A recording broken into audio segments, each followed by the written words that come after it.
Keluarga ada yang lihat juga berarti? Iya, kita juga aneh itu api tuh bisa terbang, dia bilang.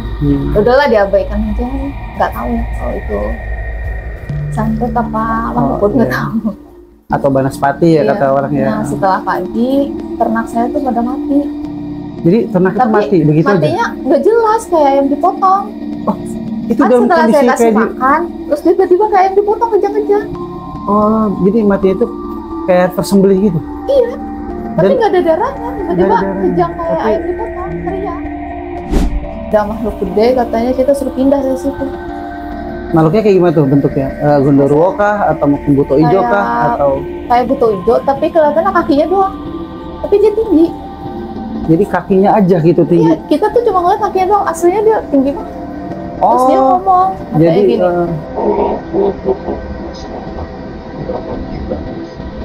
Dia kayak gitu. Terus kan adik saya langsung nyaranin tuh kita untuk pindah dari situ. Tapi nasinya tuh banyak banget, kayak bukan porsinya biasa. Setelah makan baru susup, adik saya langsung teriak kesurupan. Terus saya kan panik ya, saya manggil itu aja warga depan untuk tolongin adik saya. Tapi gak ada yang di sini lagi. Jadi Anda udah usaha ke ustadz yang lokal di sini gitu kan? Iya. Sampai adik saya tuh kan itu berobat. Katanya tuh berobat tuh sama dukun. Berarti Anda udah banyak berobat, macam-macam gitu maksudnya. Ada yang ternyata ustadz tapi dukun. Iya, saya tuh nggak tahu kalau itu dukun. Jadi gimana ya, dieret gitu terus. Awalnya minta ayam, terus kita udah beliin, terus dia tiba-tiba minta ituan. Akhirnya kita berobat ganti lagi. Terus, nah adik saya di situ juga belum sembuh juga tuh. Terus masih ngeliat penampakan kayak siluman buaya. Siluman buaya itu cerita gimana tuh? Jadi siluman buaya itu masuk ke raga adik saya.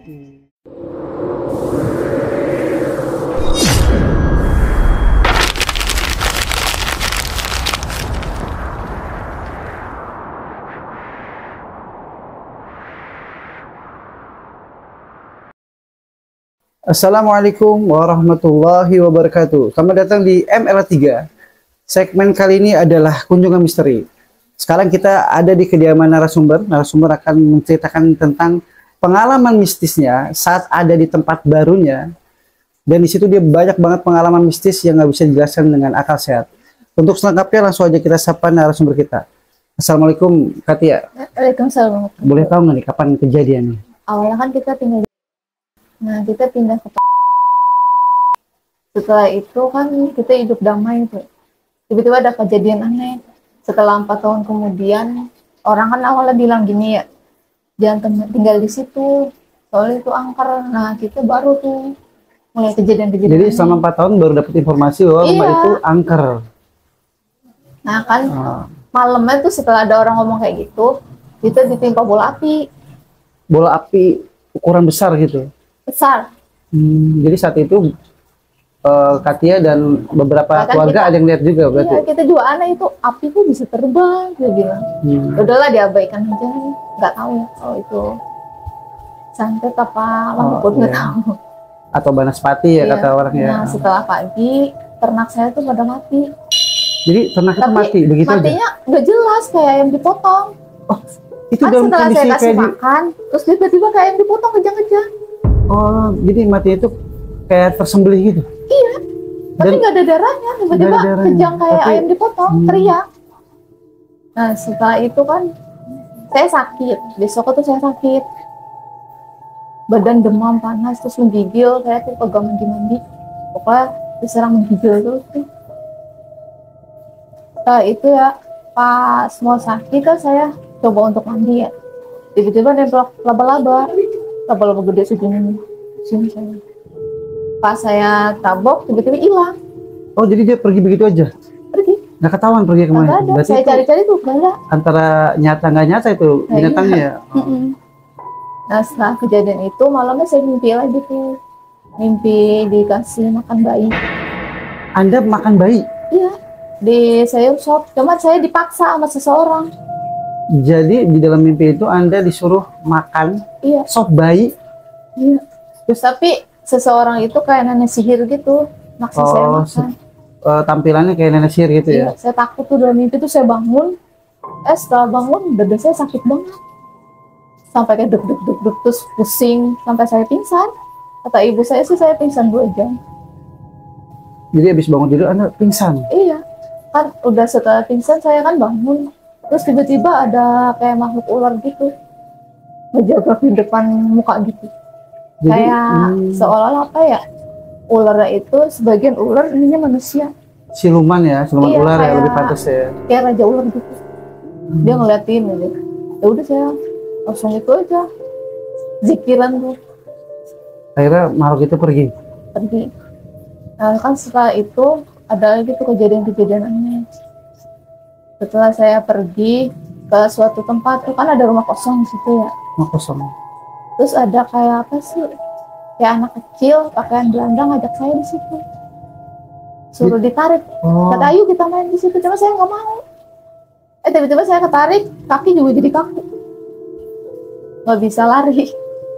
Jadi kesesat di rumah kosong itu saya. itu dekat rumah Anda yang baru itu. Iya di belakang rumah saya. Kan ada rumah kosong. Rumah kosong. Iya di situ. Seperti kayak Ada- peninggalan Belanda gitu. Iya. Tapi itu kayak anak kecil, pakaiannya Belanda. Saya suruh main di situ. Efek sampingnya apa tuh? Waktu Anda ke situ, Setelah pulang dari situ Anda sakit? pulang dari situ, terus saya menggigil. Oh. Menggigil terus pingsan. Terus saya nggak tahu lagi tuh. Kejadiannya tuh saya berobat kan ya. Berobat ke dokter dulu. Dokter Terus medis kata dulu ya? dokter saya nggak ada penyakit apa-apa. Katanya sehat-sehat aja, ini cuma kecapean doang, bilang gitu. Tapi yang saya rasa tuh kayak ada yang aneh. Selalu sakit dada saya di saat maghrib. Oh, jadi Maghrib, setiap maghrib Anda sakitnya? maghrib, zuhur, pokoknya di saat azan tuh saya langsung sakit. Sakitnya deg gitu terus. Jadi selama maghrib aja ya datangnya. Habis itu setelah maghrib Anda Setelah- sehat kembali gitu. Iya, pokoknya kalau udah denger azan langsung saya sakit lagi deh. Terus bapak saya kan bingung cari obat sana sini. Pertama ke apa sih? Pondok Cabe. Iya, Pondok Cabe. Pas itu juga tetap nggak ada hasil. Terus Itu kebayoran. apa alternatif ya? Berarti ke ustadz gitu Iya, Pak berobat ya? Ustadz. Nah, di Rukia gitu. Oh di Rukia di Pondok Cabe ya saat itu. Ya? Tetap belum ada hasil lah. Hmm, Terus kita itu lagi berobat ke kakak ipar saya. iya. Dipanggil gitu. Tetap aja saya nggak ada hasil. Terus Pas kan adik saya kan pulang tuh habis pulang kerja. Terus motor tuh kan ditaruh depan ya. Iya. Tiba-tiba kayak ada yang nemplok gitu tapi kagak ada kepalanya itu. nggak ada kepalanya. Iya awalnya kok adik saya datang kok bu amis. Kayak bu amis kayak gimana ya? Darah gitu. Iya kayak bau darah gitu. Busuk gitu. Pas saya tengok, kok motornya ada makhluk lagi nemplok gitu, tapi kagak ada kepalanya. Dia ngikut begitu aja ya? Mungkin Katanya sih makhluk itu minta tolong gara-gara dibegal. oh jadi korinnya itu Iya, seolah-olah minta iya pertolongan gitu. katanya gara-gara meninggalnya itu dia pengen nikah, cuman dibegal sama orang, diambil tuh mas cincin emasnya. Oh, Anda dapat informasi dari warga? Bukan dari makhluk itu. Cerita. Malah gitu mungkin cerita lewat mediumisasi gitu, mediumisasi. Jadi dia minta tolong gitu, ditemuin kepalanya yang ada di sungai itu. Ketemu kepalanya. Ketemu akhirnya sama polisi besoknya. Oh, serem juga gitu ya. Iya. Makanya setiap lewat jembatan itu orang-orang pada ditakutin sebelum kepalanya ketemu. Oh, jadi penampakan itu selalu hadir. Iya. Bagi siapa aja yang lewat berlalu lalang di situ ya, Iya. sampai kepalanya ketemu. Berarti udah aman nih, udah bisa lewat nih. Udah bisa lewat tuh setelah Tanpa kepalanya gangguan ketemu lagi. polisi. Nah, setelah itu saya kan itu ya, Hmm. ini hari berikutnya Setelah itu. dia ada gangguan lagi. Kan saya lagi makan. Tiba-tiba ada yang ngasih tuh, ada yang ngasih sesuatu tahu ya. Seseorang lah pokoknya kasih mangga. Tapi kok setelah saya makan mangga itu kayak kecekek. Jadi efek dari Anda dikasih mangga ya, seseorang. Anda makan, terus Anda kayak nggak bisa bernapas gitu. Iya, pokoknya kayak tercekek aja. Terus pas saya merem tuh, pas ngeliat ada barisan pocong. Pocong berbaris apa? Iya. Pocong berbaris. Ada 10 pocong dengan warna yang sama, putih atau warna? Putih semua. Gak ada warna dengan beda. muka yang hancur atau muka biasa? Gosong. Iya. Oh. Nah, setelah itu tuh kan diadain pengajian ya di rumah. Nah, udah mengurang tuh penampakannya. Adik saya juga ngeliat juga tuh, kan dia mau kencing. Terus di kamar mandi katanya ngeliat itu kuntilanak, tapi tinggi banget itu. Kuntilanak tapi tinggi? Iya, nakutin. Nggak kayak menyeramkan juga. Iya, nah di situ kita baru tahu kalau rumah kita tuh angker.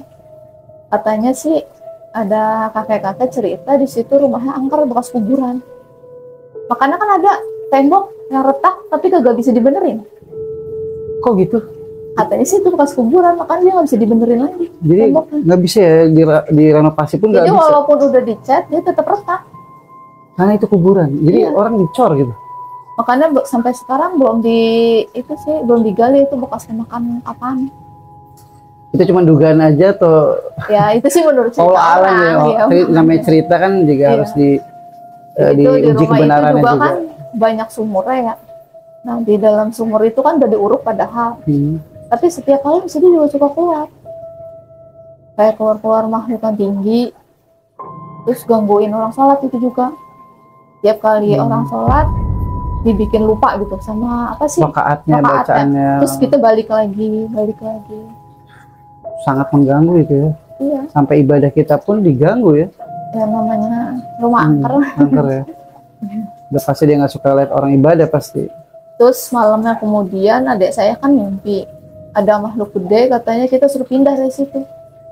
Makhluknya kayak gimana tuh bentuknya? Gondoruo kah atau mungkin buto ijo kah atau? Kayak buto ijo tapi kelihatannya kakinya doang. Tapi dia tinggi. Jadi kakinya aja gitu tinggi. Iya, kita tuh cuma ngeliat kakinya doang, aslinya dia tinggi banget. Terus dia ngomong, jadi gini.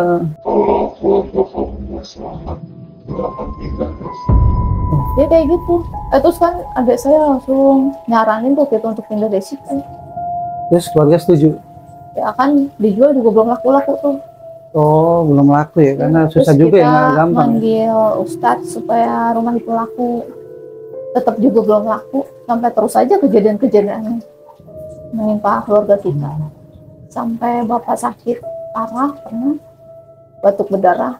Tapi pas dicek di dokter kagak ada penyakitnya. Jadi mirip sakit TB gitu, tapi dicek nggak ada, sehat. Awal mulanya ya gara-gara itu ular. Boleh entah itu ular gaib, entah apa ya, pas dipukul dia hilang. Jadi awalnya di mana tuh dia ketemunya? Di depan rumah atau di mana? Nggak masuk di akal gitu nemuin. Ini kan di dalam celengan itu kan kecil lah, kenapa di dalam ada ular? Ukurannya besar? Besar. Tapi di dalam celengan? Celengan yang plastik atau celengan yang besi atau gimana nih? Yang tanah liat. Tanah liat? Iya. Kan awalnya ini kok berat apaan ya? Terus iseng tuh dibuka, udah ular hitam. Dengan ukuran yang nggak normal, maksudnya? Iya udah gede. Nggak mungkin kan dia masuk di ukuran kecil jauh di itu akal. Ya? Terus kan langsung dipukul sama bapak saya. Setelah dipukul bapak saya besoknya sakit, muntah darah. Kan kita ikhtiar dulu ya ke klinik, ke kemana berobat. Iya. Tapi tetap kagak ada. Berhasil? Nggak ada hasil. Akhirnya bapak saya tuh minta obat ke ustadz, terus diminum baru. Diminum air doa ya gitu. Baru sembuh. Setelah kejadian itu tetap kita diserang ular sampai 9 biji. Jadi di hari yang sama apa tiap hari? Berturut-turut gitu ya. Jadi nggak sehari langsung 9 ular. Jadi awal mula kita ada ular tuh pertama baju pasir gitu gitu. Ada pasir. Iya, di atas genteng. Terus kan kita nggak tahu ya itu apaan. Pas tahu itu ular ya udah kadang-kadang ular itu ada di panci lah, ada di tuan lemari lah, itu kan jauh banget di akal. Dan juga lewat mana ya, pintu kan rapat pasti. Itu kan? rapat semua. Nggak ada yang bisa. Lewat atas pun juga nggak mungkin kayaknya. Iya. Itu kan adik saya kan bawa temennya untuk apa sih istilahnya begadang. Begadang, oh. Terus temen adik saya tuh ngeliat apa sih tangan di pageran tuh, tangan gede banget, katanya nempel-nempel di gitu. Bukan ukuran nggak normal, besar gitu ya, Jadi jari-jarinya besar. kayak Jadi pisang seolah-olah gitu. itu rumah nggak boleh ada keramaian, harus sepi. Emang Jadi tempatnya dia dulunya. iya, emang. jadi kalau ada ramai dia selalu ganggu, nggak boleh ada keramaian. Jadi itu tangan doang itu, nggak ada badannya, nggak ada palanya, tangan aja. Tangan aja. Ukuran besar gitu ya. Terus kan pas kita mau nimba, dulu kan masih timbaan ya. Iya. Namanya baru pindah, baru Iya, bikin. Kita nimba. Tiba-tiba malah kayak ada kepala gitu. Di ember ya? Iya. Pas kita nimba langsung akhirnya ya udah kita lepas lagi. Pasti Kayak shock gitu. banget ya kalau ngeliat kayak gituan, sendirian lagi. Enggak berdua, posisi kan kita lagi berdua di situ. Oh, shock banget itu. Iya. Udah gitu pas lagi mau ngudu juga kayak ada nenek-nenek di kamar mandi. Ada nenek-nenek di kamar Di kamar mandi. mandi. Pas saya sapa, betulnya itu bukan nenek-nenek, hilang. Tiba-tiba hilang aja. Sama mitosnya sih di situ ya, kata orang-orang kampung ada setan tai kebo, apa ya? Jadi saya tuh pernah ngeliat Itu maksudnya apa ya? ada setan tapi mirip tai kebo. Tapi itu saya kebunnya gaib tapi. Itu kayak nyata, tapi pas kita mau ambil hilang. Jadi bentuknya Efeknya kayak apa tuh? Kalau kita ngeliat itu efeknya apa? Sakit lagi Pusing. atau pusing kalau ngeliat? pokoknya langsung kita pusing, mual dan pokoknya kayak orang mabuk. Nah pas lagi kan di belakang kan itu ya suka begadang nyalain api unggun gitu. Nah di situ ada tempatnya genderuwo tuh. Nah, kita nyalain api unggun, emang ditiupin terus. Apinya nggak bisa hidup. Oh gitu biasanya. Kayak gitu kan tetap aja nggak masuk akal ya. Iya. Kita udah pakai bahan bakar kayak misalnya Tetep minyak mati tanah lagi. atau apapun nggak Iya. mempan gitu. Mati lagi. Berarti emang nggak boleh kita melakukan hal itu di situ ya. Cuma sarangnya dia mungkin. Terus kan ada orang tuh, ada apa sih kayak kakek-kakek gitu juga cerita kalau di situ tuh rumah pernah ada tukang bangunan meninggal kelaparan. Gimana tuh? Sih, Kisahnya tuh sampai kisahnya kelaparan masih di situ. di Parung. Katanya di situ kan itu ya tukang bangunan, cuman dia nggak ada saudaranya, sendirian, tapi nggak digaji. Dia sampai kelaparan di situ mati.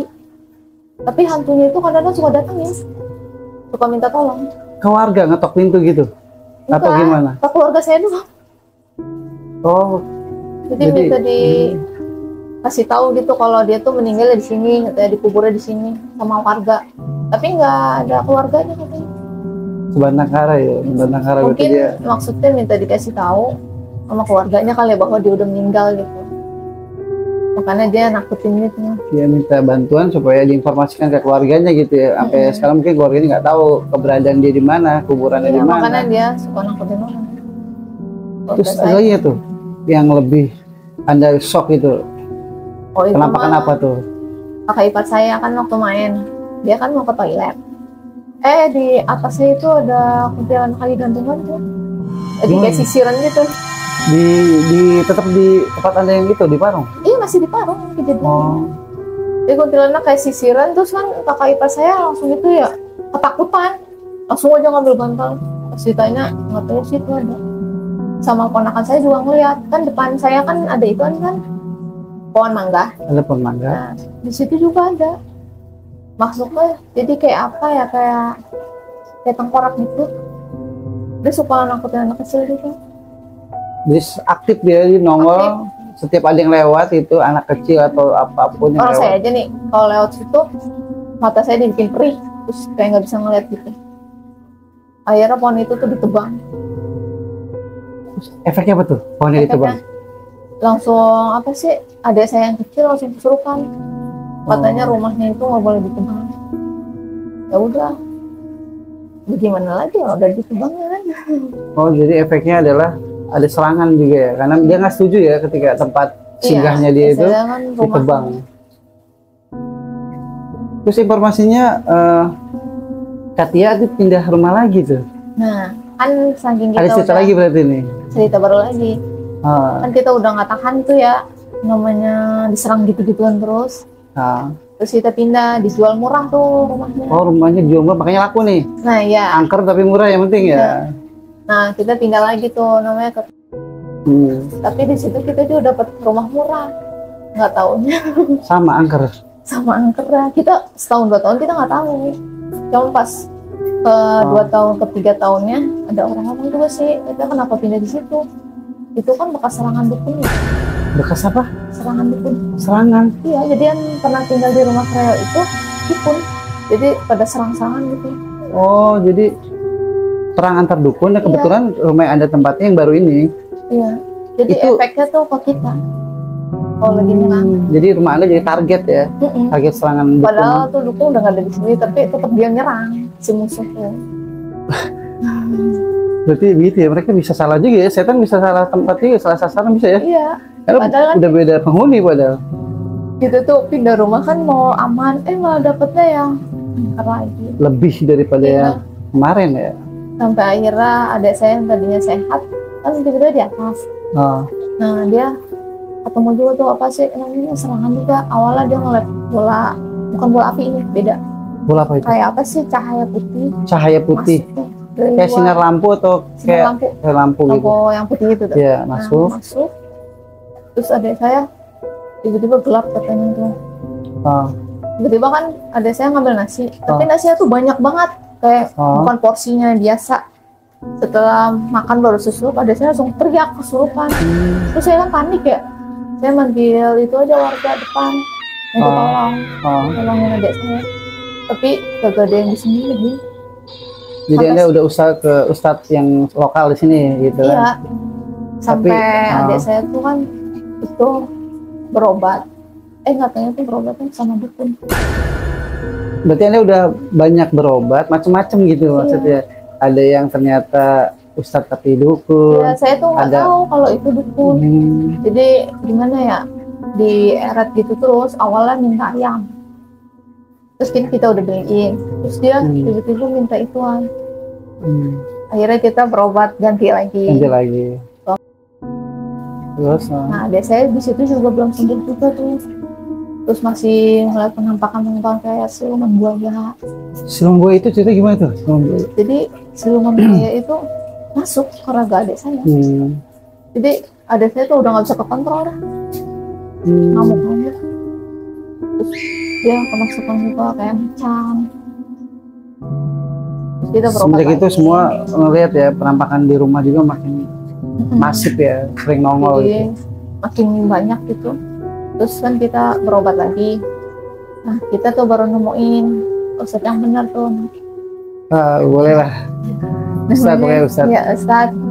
Ustadz. Oh, kiai lah atau ustadz ya, Anda akhirnya Nah kan kita ngikutin. dapetin ituannya syariat tuh. nih. Iya. Nggak agak kayak beneran lah. Beda main kemarin, ya dapetin Terus adik syariat. saya kan di Rupiah, rumahnya juga di Rupiah. Nah setelah itu ada sedikit aman tuh. Beberapa hari aman gitu. Aman tuh. Tiba-tiba mendadak serangan lagi. Adik Serangannya saya kayak gimana pingsan. tuh? Ada saya pingsan, terus katanya ngeliat kuntilanak merah di depan jendela. Kuntilanak merah di Tapi depan yang rumah. ngeliat adik saya doang. Saya istilahnya saya udah ditutup, udah sembuh. Jadi adik saya doang. Karena waktu itu targetnya emang adik Anda waktu Iya. itu. Oh. Terus adik saya juga sering mimpi buruk itu ketemu cowok ganteng. Terus adik Nyamar. saya kayak pernah di Tip, terus setelah itu kan adik saya kan itu ya diserang lagi. Terus kita berobat lagi tuh ke ustadz itu juga. Terus disaranin katanya suruh rupiah rumah. Rukiah rumah dengan cara apa itu rukiah? Ya dengan cara metode air lah, Air didoakan langsung dipercikan gitu ke Iya, seluruh disiram-siram. bagian. dari atas ke bawah. Tapi makhluk itu masih ada aja yang ngumpet di atas. Anda ngerasain di atas? Iya. Bentuknya Kayak- sama nggak yang di bawah? Beda, Beda. Kalau di atas tuh apa? kayak semacam tuyul gitu. Tuyul tuh kayak gimana bentuknya? Jadi Kecil kayak atau tua kecil, gitu? kayak bayi, tapi dia pakai sempak doang. Pakai popok gitu? Iya, pakai Oh gitu. Iya, pakai popok. Terus apa ya tujuan dia? Ngambil duit atau gimana? Atau cuma penampakan aja? Itu penampakannya ngajak main adik saya. Ngajak Tapi main? sih, Cuman adik saya nggak mau, akhirnya dia marah. Lari-larian aja terus dia. Terus yang lihat ada lagi yang ngeliat selain dia? ada lagi kakaknya, adiknya saya tuh lagi yang laki. Kan dia kan sering di atas di atas ya. Rokok. Terus kan itu bapak saya kan udah meninggal. Tapi ada yang nyerupain ya. Maksud ada yang nyerupain bapak saya, tiba-tiba nyamperin adik saya. Terus kan adik saya ngomong, saya nggak percaya kalau itu bapak saya. Terus dia ngilang, matanya jadi merah, terus ngilang. Biasanya gitu Gondoro ya, suka nyamar-nyamar biasanya. Mungkin. Karena itu kali ya bapak saya udah meninggal, terus dia mau nyamar gitu. Mau manipulasi, mau nipu ya? Iya. Segala tabung oksigen jalan sendiri kalau malam. Tabung oksigen jalan sendiri. Atas. Geser atau pindah tempat apa geser aja? Geser. Goyang-goyang gitu. Jarak yang dekat apa jauh? Jauh. Makanya ada saya langsung turun ke bawah tuh. Langsung takut. Lagi bapak masih ada lagi sakit atau gimana? Itu bapak keadaan udah meninggal. Udah meninggal. Tabung oksigen teman jalan-jalan. Jalan gitu. Sama pancingan adik saya juga dimainin tuh. Terbang sendiri kalau malam. Makhluk yang sama ya, tuyul mungkin ya, karena dia suka main. Beda lagi. Bukan tuyul tadi. Kayak apa sih? Gendoro gitu yang merah mukanya. Dia usir di atasan. Terus informasi yang saya dapat, Anda pernah ya cerita juga nih kalau ada jin yang bisa baca Quran katanya. Boleh tahu nggak ceritanya itu kayak gimana di awalnya? Awalnya kan adik saya kesurupan tuh ya, tapi ngaku-ngaku jinnya itu jadi Abah Hanom. Abah Hanom? Iya. Ulama terkenal itu? Awalnya saya juga yang percaya aja. Hampir percaya. Awalnya percaya? Iya. Atau ini Abah Hanom, terus dia zikir juga, terus ayat kursi bisa juga. Tapi zikir itu yang udah pernah Anda dengar ya? Iya. Sama gitu, yang orang Islam gitu. Semua pakai ya? Iya. Tapi bedanya dia nggak bisa syahadat. Berarti baca Quran bisa? Baca Quran bisa, tapi kalau syahadat nggak bisa. Itu baca Quran bisa? Bisa. Ada terus dia nyamar lagi jadi Nabi Muhammad. Oh itu tuh, setahu saya kan katanya. Udah nyesatin, jadi bikin nyesatin. Tapi itu tuh, gimana ya? Tuh, setahu ada, saya mau ralat nih. Apa benar? Biasanya kan jin tuh nggak bisa ngaku Nabi Muhammad. Nabi lain mungkin bisa kali. Tapi ini semua Nabi dia. Tapi nggak wajah kan, cuma ngaku-ngaku. Iya, ngaku-ngaku doang. Iya, tapi maksudnya. Tapi nggak bisa nyerupain kan? Iya, cuma nggak mungkin ini, kan? Bahwa namanya gini gitu. Terus lancang nyerupain juga ya, Nabi ituan. Sini itu. Nabi Adam juga pernah. Jadi dia ngaku hampir nabi-nabi yang hampir seluruh nabi dari Adam. Malaikat Jibril. Nah di situ juga saya mulai pusing loh. Kok tiba-tiba adik saya kok kesurupan kayak gini banget sih gitu. Makin nggak percaya ya? Iya makin kayak gimana gitu ya. Akhirnya kita berobat lagi tuh. Nah kan adik saya berobat lagi, terus suruh nginep di rumah ustadz itu. Kadang sih suruh dimandiin air rupiah. Dimandiin air rupiah. Terus akhirnya tuh agak mendingan mungkin. Terus kita minta doa sama orang tua supaya sembuh gitu ya. Kan kata ustadz, kan setiap penyakit itu karena ada apa sebenarnya? Kita punya dosa sama orang tua. Oh gitu. Jadi kita minta maaf tuh sama ibu sama bapak. Minta ikhlasnya gitu. Iya, minta ridhonya. Nah di situ tuh mulai ada titik perubahan. Biasanya ada saya sering kesurupan, jadi mulai tenang. Paling jarang-jarang doang. Kalau lagi marah baru kesurupan. Terus juga Anda katanya belajar ruqyah juga nih akhirnya semua akhirnya sehat semua gara-gara belajar ruqyah semua. Masya Allah. Terus mengamalkan ratib. Ya, baca rotib terus setiap malam maghrib. Kita baca rotib supaya buat ngademin rumah Pak Ustadz. Ya, Masya Allah deh. Makasih ya Katia udah mau cerita nih di channel kami. Masya Allah ceritanya. Jadi intinya dari Katia kita harus minta restu dari orang tua. Iya, biar semuanya berjalan dengan indah dan nggak boleh lagi berobat sama sembarang orang gitu ya. Harus harus lihat-lihat. Demikianlah kisah yang dialami oleh Katia. Semoga kita bisa mengambil pelajaran di tiap kejadian. Jangan lupa jaga tauhid, luruskan akidah, perkuat iman. Wassalamualaikum warahmatullahi wabarakatuh.